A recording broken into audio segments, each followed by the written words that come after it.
For me, one of the most heartbreaking things is when I hear about someone who either was trying to get a parrot or, of course, a sugar glider, and they got scammed. Today, we're going to talk about 3 things to look for to help you identify potential scams and hopefully avoid them so that you either keep your money in your pocket or you get the animal that you are wanting to get.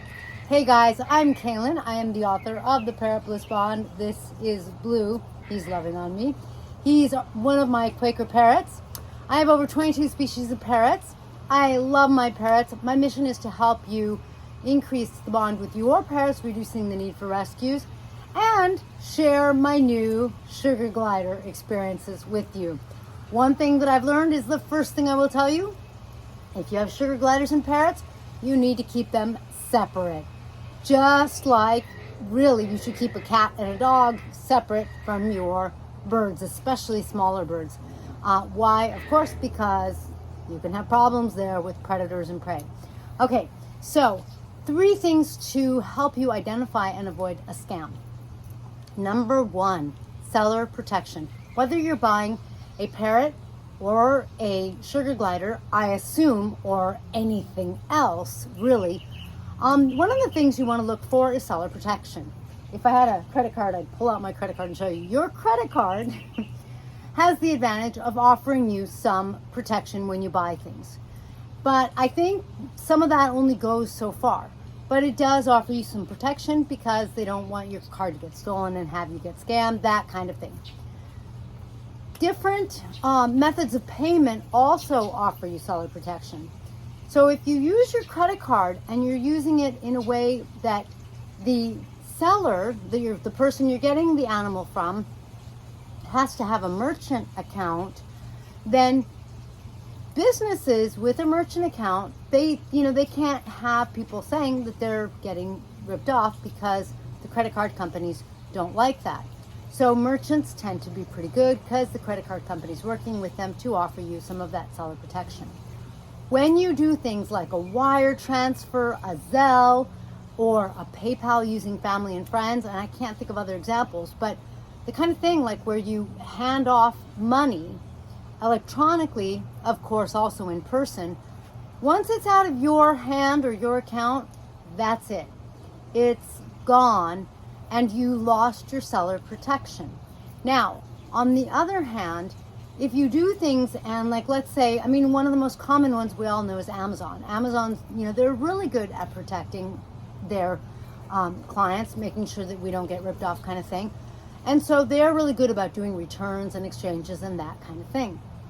So you can see, with Amazon, you can use your credit card. They run your credit card. So they don't say, hey, just wire the money to me. Just a deposit. I promise. I have to have really good reviews. So I promise I am going to not rip you off. I'm a little insulted that you would say otherwise. Man, I had one of those. Yes, as I have been looking for my sugar gliders, I've run into, I think 3 or 4 what I think were scams where it's like I'm going, this doesn't work. So make sure that you're not just sending the money on something. Like if you're sending money to your best friend, to your spouse, to your family, you can use family and friends. You can send a wire transfer, right? Those kinds of things. But if you're sending it to someone unknown, be careful. That was one of the things that was a really big red flag for me. I kept saying to people, no, I am not doing family and friends. If everything's fine, look, I'll give you an extra $50 cash if we do the regular PayPal so that I have seller protection. And then when I see you and I'm getting the sugar gliders, you can refund the family and friends and I'll give you more cash than we agreed upon. I'll give you some extra cash to sweeten the deal for you. That way I'm serious because I sent the deposit, but I sent it the way that gives me the protection. And so, then when I see you, you have the option, right? I can give you the rest in cash, or you can refund the deposit and I will give you the full amount in cash plus extra. And when people didn't want to do that, I was like, okay, well, I don't want an invisible sugar glider. I have a fair imagination, but it's not that good. So, number 1, Make sure you're not like wire transferring the money or doing something where you're really losing your seller protection. Look into that so that you have that seller protection, right, Lou? I know, I love you too. Number 2, the other thing I noticed is that some of the scammers, they had a Facebook group, but they didn't have social media. So look for them to have social media, because when they have social media and people are allowed to comment on their posts, that's when they're going to have problems if they're delivering imaginary animals, sugar gliders or parrots. Because guys, it's like the sugar gliders, some of them, we're talking somewhere $500 to $1,000, that neighborhood. And parrots, they can be, I saw parrots today for $5,000 or more, $2,000, $3,000, $4,000, $5,000. And if you're sending, half that as a deposit, oh God, that would be heartbreaking, because that's a lot of money. So be really careful. Look to see that they have social. Talk to people. Ask people that if, they've dealt with this person. Join a group. I found a sugar glider group because, when it comes to parrots, I'm really comfortable. After 22 plus species, and over my life, I've probably had 35 species. But, after that many parrots, I'm really comfortable with parrots. But sugar gliders, I was like, I know that they don't eat sugar. I know they're cute. I need to learn everything else. So, which has been a lot of fun, and I'm still learning. So I joined a group, not a seller, not a breeder, but like a group where it was just about asking questions. It was just people with sugar gliders having fun, talking to other people with sugar gliders, sharing their pictures, sharing their experience, sharing their questions, because things do come up. What happens if my Quaker nibbles my ear? Is he being aggressive or is he being nice? Blue do you see how he's just like trying to preen me, because there's no cuts, there's no blood. I know that wasn't really a question, but I wanted to give you an example of what's in the group. You've got a lot of people talking, not one person saying, look, I have these gliders available. Look, I have these gliders available, with no one else saying anything. That is a really big red flag. Why? There's no social proof. So just one Facebook group is not social proof.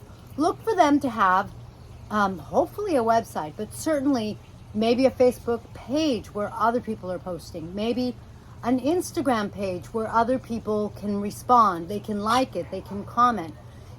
Make sure that there's engagement. A YouTube page where they're posting and like you're seeing video maybe of them with the animal, sort of like more social proof. Really look for more social proof. Now, number 3, this one might be a little harder because not everyone has a website these days, but I have seen websites that I'm like, I see signs here that this is probably a scam. When you're looking at a website, the number 1 thing I want you to look for is this. If the seller is taking credit cards, even something like PayPal, they have to state on their website their return policy, and that's not even enough, because anyone can say that. But more importantly, they're required to say where they're located. One of the first things I always do is I scroll down to the bottom of the pages to look to see where they are. First of all, I'm really fortunate because I'm in Florida and there are a lot of parrots, and I love parrots, of course, but there's also a lot of other exotic animals. And I'm not totally into a lot of other exotic animals, but if you watch my channel, you know that actually I posted a short today. You know that I got sugar gliders, but it's still daylight, so they're sleeping, they're snoozing. Maybe I'll make a video tonight, my first night with them. Anyway, so I'm fortunate because I can drive places and I can go, and I like to pick the animal up in person. I don't mind sending a deposit if I'm like super comfortable. You guys may know I do a little bit of breeding. I breed some parrotlets, I breed some conures, sometimes I have some caiques.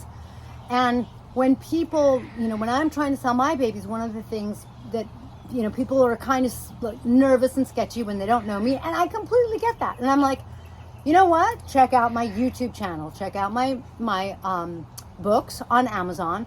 Check out my website. But my YouTube channel, I have over 1,000 videos. You know, it's just unlikely that a scammer is going to invest that kind of time to make 1,000 videos just to scam you. There are other scams that are going to be more lucrative. You know, that's some good social proof, but at what cost to them? A huge amount of time. So, you know, I look for that, but when I'm on the website, therefore, I go down and I look to see where they're located, because I'm not going to drive to Hawaii. That's crazy, but you know what I mean. I'm not going to drive to another state. That's going to be too far, kind of thing. So I always look to see where they're located. And when there's no address, I don't think that means 100% that it's a scam, but it is a flag to me. Like, that's not, like, I should be seeing an address. So now you have at least 3 things you can look at. Don't just send money without your seller protection. Number 2, look for real social proof. Look for feedback. Look for engagement. I know this is kind of logical, but, you know, look to see that they don't have 20, 200 fans or followers. Look for a lot more. You know, look for 1,000, look for 2,000, because generally speaking, that means they've been doing it for a longer time. It's not like they pull something up real quick, get some followers, run the scam, and then they can shut it down and start over.